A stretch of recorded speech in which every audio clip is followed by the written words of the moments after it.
लाए, आस पड़ोस वालों को ज्ञान सुनाया। वो भगवान चलो सुन के देखो, चल के देखो, भगवान आया हुआ है? भगवान आया हुआ है, ज्ञान दे रहा है, बड़ी खुशी मिलती है, शांति मिलती है। फिर 5-7 से बढ़ के कितनी आत्माएं हो गई, कितनी आत्माएं। फिर अनेक आत्माओं को ज्ञान देना शुरू किया। फिर ज्ञान दिया, ज्ञान से क्या मिला? खुशी मिली। खुशी में फिर क्या हुआ? मन गदगद होने लगा, पटाखे बजाने लगा। पटाखे बजाते हैं ना फिर बड़ी दिवाली पे, अनेक आत्माएं मिल गई, बाबा का जैसे संगठन बन गया, आपस में परिवार बढ़ गया, पटाखे बज गए खुशी के। फिर क्या हुआ? पटाखे के बाद दिवाली खत्म हो गई, फिर क्या हुआ? अन्नकूट। फिर सारा संदेश उससे पहले विश्वकर्मा दिन मनाया, उसके बाद, क्योंकि नई सृष्टि का रचता कौन है? शिव बाबा, ब्रह्मा के द्वारा। तो ब्रह्मा द क्रिएटर, ब्रह्मा को नई सृष्टि ब्रह्मा द्वारा रची, ब्रह्मा ने रची। उनकी ये मान्यता है कि वो सर्जनहार है इस सृष्टि का, क्योंकि बाबा भी कहता है ये ब्रह्मा ना होता, ये शरीर ना मैं लेता, तो ज्ञान कैसे सुनाता मैं? तो विश्वकर्मा डे हो गया। फिर हम सब ने मिलजुल के क्या किया? गोवर्धन पूजा की, पर्वत उठाया, सब ने उंगली देनी शुरू की है कि भाई ये कलयुगी पर्वत जो है उठाना है। सब ने ठान लेना, सब ने ठान लिया।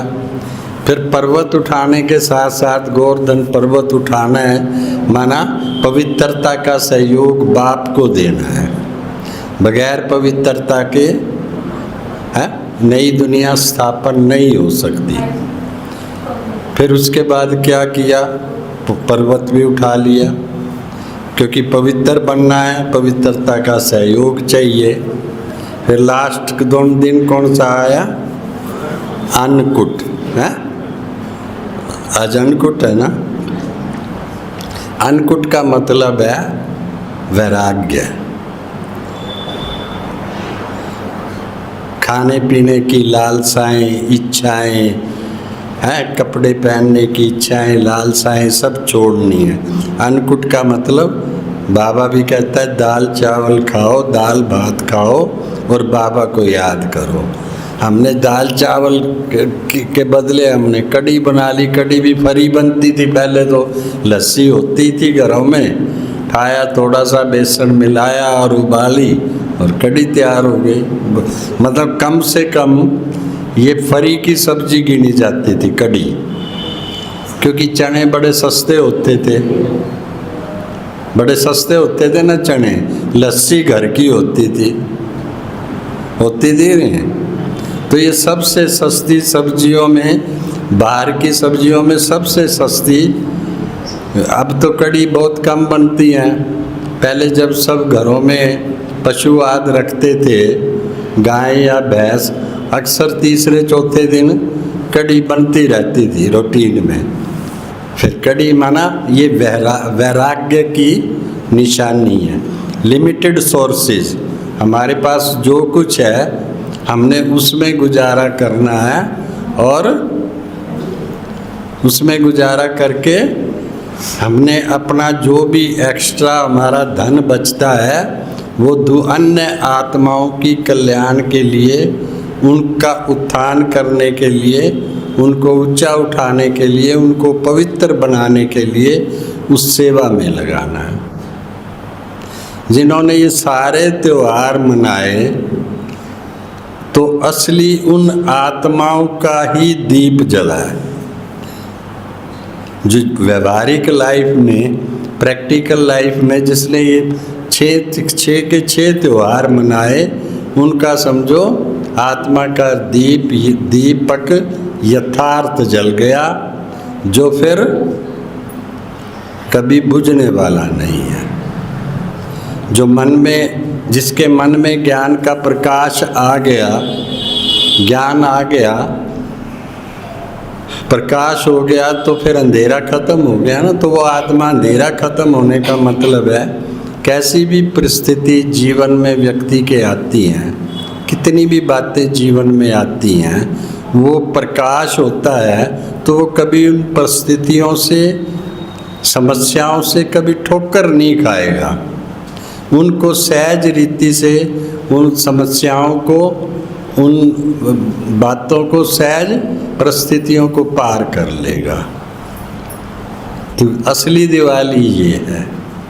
और फिर दिवाली की तो बात आप सुनी, आप सबको भी ये बाबा के राज तो सबको मालूम है, परंतु आपने इनको जोड़ के नहीं देखा। जोड़ के देखते तो ये राज हमारे लिए ही है कि कैसे हम कितने दुखी, परेशान, अशांत आत्माएं, हम दुखी पड़े थे, विकारों में पड़े थे, गहरी नींद में सोए पड़े थे, हैं? बाबा का संदेश मिला तो आत्मा उस विकारों से ही एकदम जागृत हो गई। जैसे मोरी में गंदगी, मोरी जहाँ बहती है घर की, सारा गंद का वो किचड़ा निकलता है, गंदगी वहाँ वो रखा जाता है वो। तो इस तरह से हमारी आत्मा में जागृति आई तो हमारे ये शरीर भी अब क्या हो गया, पवित्र बनना शुरू हो गया। आत्मा पवित्र बनती है तो शरीर भी उसके साथ साथ स्वतः ही शुद्धिकरण होता है शरीर का भी। पर वो सतो प्रधान शरीर तो नहीं बनता जो सतयुग में हमें मिलना है, क्योंकि वहाँ प्रकृति हमारी दासी होती है। यहाँ प्रकृति दासी अभी बनी नहीं, क्योंकि अभी ये जो है परिवर्तन का थोड़ा सा कार्य बचा हुआ है। और वो भी बाबा हम आत्माओं की, हमारी आत्माओं, हम आत्माओं की इंतज़ार में हैं कि इन बच्चों का जब मेकअप ज्ञान से पूरा हो, ज्ञान योग से पूरा हो, तो मैं ये पर्दा हटाऊं। बस इतना ही समय बचा है। और वर्तमान समय में हम देखते हैं जो लेटेस्ट आत्माएं आ रही हैं, जो लेटेस्ट, जिनको ज्ञान थोड़ा भी समझ में आता है, तो वो बाबा के साथ एकदम चटक पड़ती हैं। एकदम उनके जीवन के अंदर ज्ञान 1 मिनट में जैसे उनको स्पष्ट हो जाता है। और उन्हीं बातों पे बाबा की, उन्हीं बातों को लेकर उनको वेट नहीं करते, उन्हीं बातों को लेके अपने जीवन में उनको धारण करने की प्रैक्टिस कर लेते हैं। और इसीलिए वो आत्माएं लास्ट सो फास्ट आगे बढ़ती हैं, आगे जल्दी जाती हैं। पुराने तो सोच के ही रह रहे हैं, अभी तो कर लेंगे, देख लेंगे, हो जाएगा। लेकिन जो अब मैं देख रहा हूँ, जहाँ भी जिन सेवा स्थानों पे भी नए भाई बहन आ रहे हैं, वो बहुत अच्छे तीव्र पुरुषार्थी हैं। पुरानों से तो बहुत ज़्यादा मेहनत कर रहे हैं वो अपने पे। पुराने तो जैसे आलस और अलबेलेपन के उसमें फंसे हुए हैं, लेकिन वो, उनको ज्ञान समझ में आ गया तो वो बड़ी तेज़ी से आगे बढ़ रहे हैं। और यही बाबा कहते, इसीलिए बाबा कहते हैं ये ना समझना कि 1936-37 में जब से बाबा आया तब से वो ज्ञान में चल रहे हैं, वही लक्ष्मी नारायण बनेंगे। बाबा ने ये कहा कि 6 महीने वाला बच्चा भी, 6 महीने वाला बच्चा भी ऊंच पद प्राप्त कर सकता है। बाबा ने किसी को, क्योंकि उन्होंने क्या खोट किया है जो लेट आ रहे हैं, हक तो उनका भी है ना, बच्चा तो वो भी है। और वैसे भी लौकिक में भी छोटे बच्चे को ज़्यादा प्रायोरिटी दी जाती है।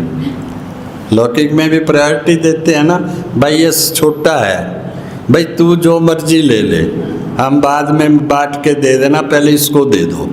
जो माँ पेरेंट्स को कहते हैं पहले इसको दे दो, हमें बाद में जो बचे वो दे देना, क्योंकि वो छोटा है। तो इसी तरह बाबा भी उनको लास्ट तो फास्ट आत्माएं हैं, उनको उसी तरह छोटेपन का एहसास बाबा को भी होता है कि ये अभी थोड़ा समय है, लेकिन आत्माएं ये पवित्र हैं। पवित्र आत्माओं की ये निशानी होती है। जब उनको यथार्थ कोई किसी बात का पता चलता है, यथार्थ उन्हें समझ आती है, तो वो इमीडिएट पुरुषार्थ में लग जाते हैं। वो ताकते झांकते नहीं हैं कि दूसरा कर रहा है कि नहीं कर रहा है, ये ज्ञान में ये बाबा की श्रीमत पे ये चल रहा है या नहीं चल रहा है। वो ये ताक झांक नहीं करते, वो सेवा में डायरेक्ट लग जाते हैं। वो अपने को ही देखते हैं, बाबा ने ये कहा है।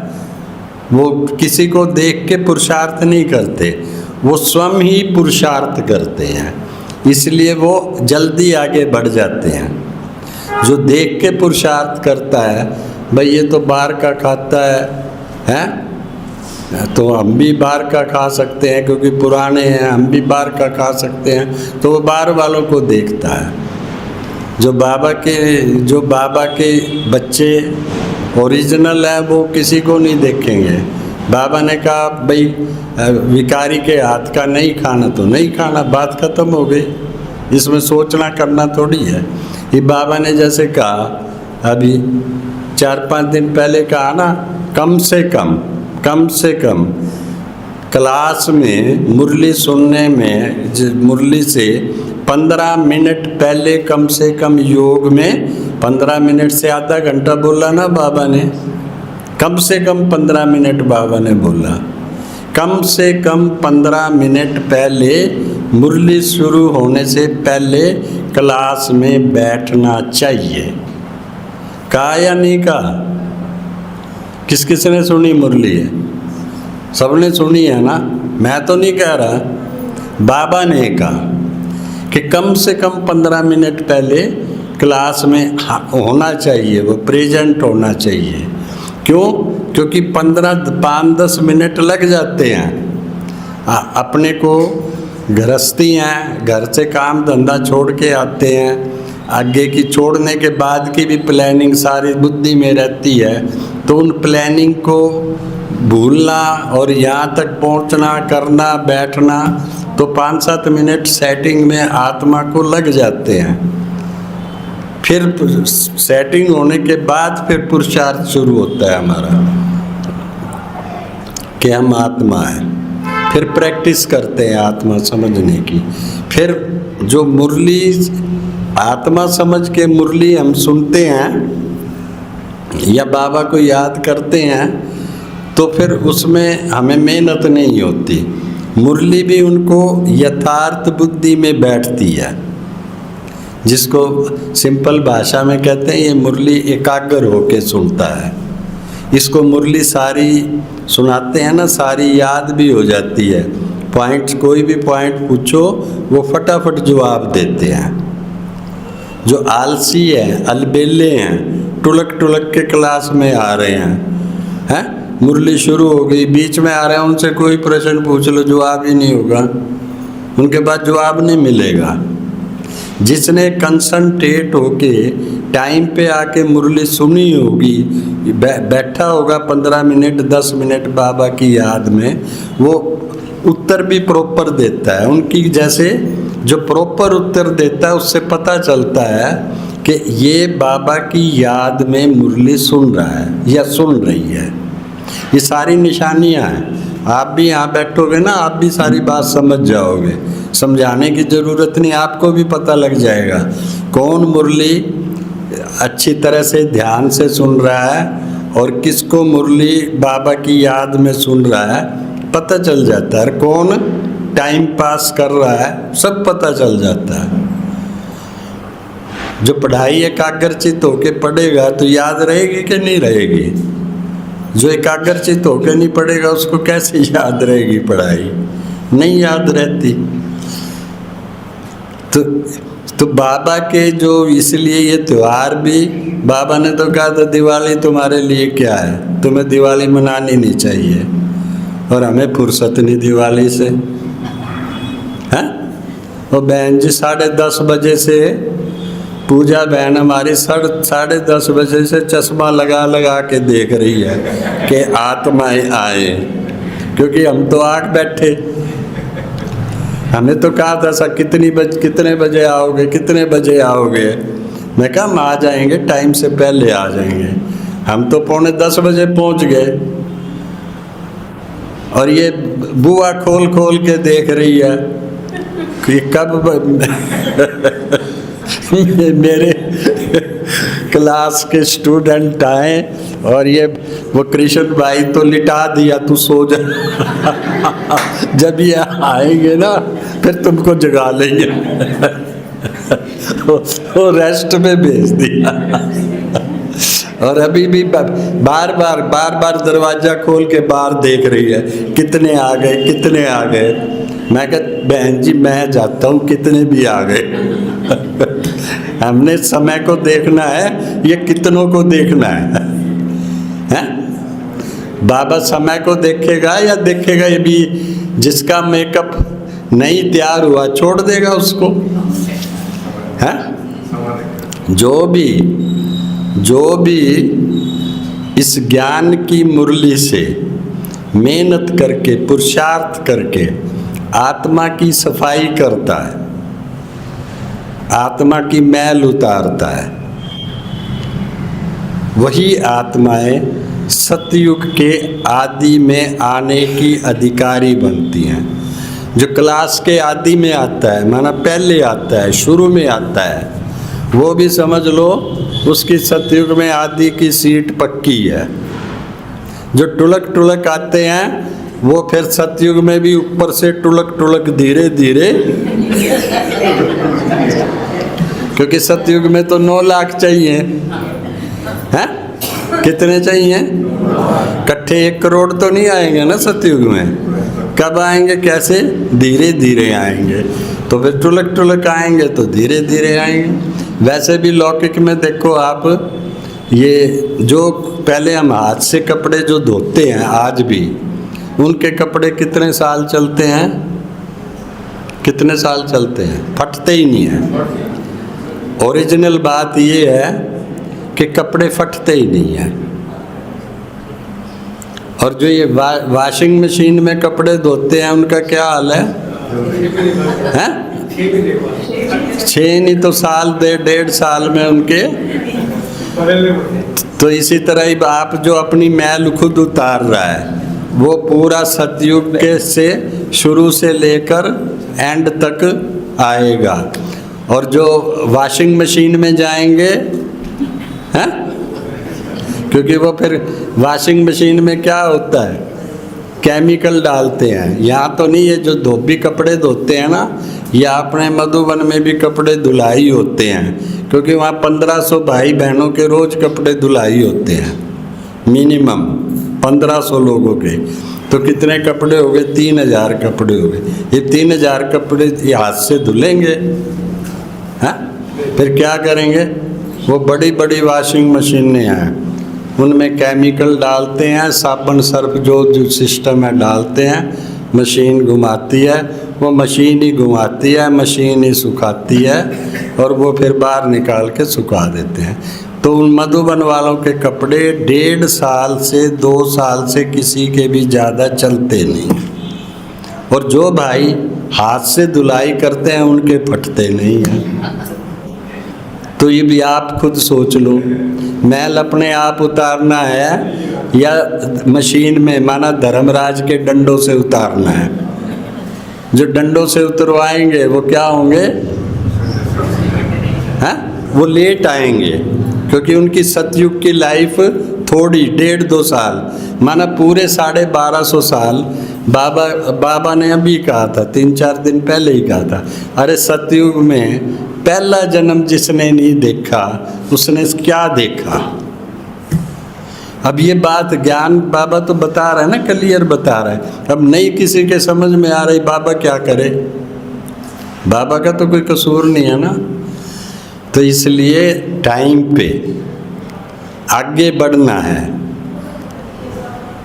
तो टाइम की वैल्यू रखो। आपको मैंने पिछली बार भी मिसाल दी थी, ये भगत भी भक्ति मार्ग वाले भगत जो टाइम पे, भाई ये 5 बजे उठ के रोज मंदिर जाता है, या ये माता या ये भाई मंदिर में जाने से पहले पानी भी नहीं पीता, वे भी गली में गायन योग बन जाते हैं। ये रेगुलरिटी की वो मैं मिसाल सुना रहा हूँ। उनके लिए भी लोग गली वाले कहने लग जाते हैं कि ये बड़ा भगत है, ये बगैर पहले चाहे कुछ भी हो जाए, कितना लेट हो जाए, जब तक मंदिर नहीं जाएगा पानी भी मुंह के नहीं लगाएगा। तो गायन तो हुआ ना उसका, किस चीज़ का हुआ? नियम का, उसके नियम का गायन हुआ। और जो नियम और त्याग से चलते हैं, गायन उनका होता है। महात्मा बुद्ध के बाप का गायन नहीं है,